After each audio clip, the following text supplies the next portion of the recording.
نیکی ایسی ہو جو واقعی نیکی ہو۔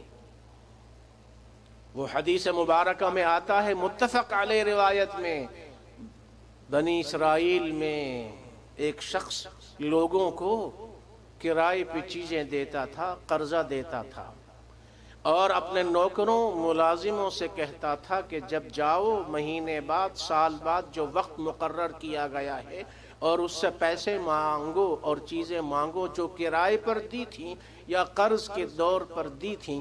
وہ بندہ اگر پیسے واپس نہ کر سکے، تجاوزو، اس کو چھوڑ دیا کرو، تنگ نہ کیا کرو، لعل اللہ یتجاوز عنا،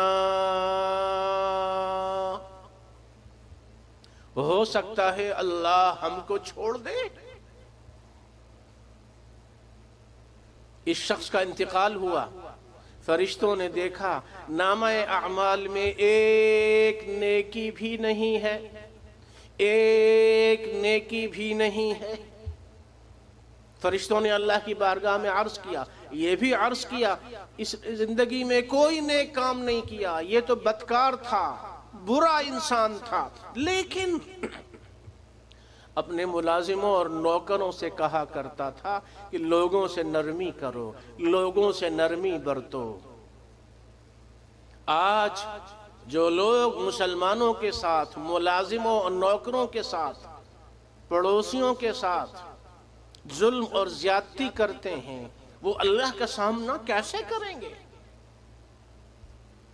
اللہ نے فرمایا فرشتوں کو، اور اللہ علیم بذات الصدور ہے، پوچھا، فرشتوں نے کہا کہ یہ بندہ یہ کہا کرتا تھا۔ اللہ نے فرمایا تجاوزنا عنہ، ہم نے اس کو چھوڑ دیا۔ جب یہ کہا کرتا تھا اپنے نوکروں سے کہ لوگوں کو چھوڑ دیا کرو، ہو سکتا ہے اللہ ہمیں چھوڑ دے، یعنی اللہ ہمیں معاف فرما دے۔ اللہ نے فرمایا تجاوزنا عنہ، ہم نے چھوڑ دیا اس کو، یعنی ہم نے معاف کر دیا، مغفرت کر دی، جنت میں داخل ہو گیا۔